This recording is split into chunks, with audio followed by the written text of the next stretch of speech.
அமெரிக்காவினுடைய அதிபர் Saudi Arabia, United அரபு எமிரேட்ஸ், கத்தாருக்கு வர்றாரு. வந்துட்டு 300க்கும் மேற்பட்ட 300 ட்ரில்லியன், அதாவது 3 ட்ரில்லியன்ங்கிற அளவுக்கு மேலே 300 லட்சம் கோடிக்கு மேல் அவருடைய முதலீடுகளை பெறுகிறார், பெற்றுக்கொண்டு செல்கிறார்.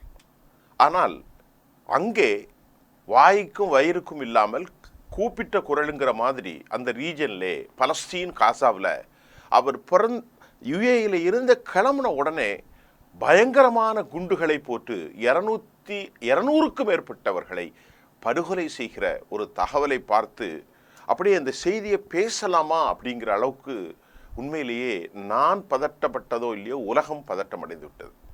என்ன நடக்கிறது இந்த கொடூரம்?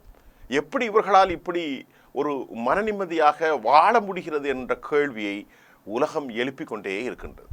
அமெரிக்காவினுடைய அதிபர் புறப்பட்டு செல்கிறார். புறப்பட்டு சென்ற மாத்திரத்தில் திட்டமிட்டு சமீட்சை கொடுத்ததை போன்று 250க்கு மேற்பட்டவர்கள், அனைத்தும் பெண்கள், குழந்தைகள், அகதிகள் முகாமில் குண்டுகளை போட்டு அநியாயமாக கொலை செய்துவிட்ட பாவிகளுக்கு என்ன நடக்க போகுதுன்னு தெரியலங்கிற அளவிற்கு மனம் பதபதைக்கின்றது.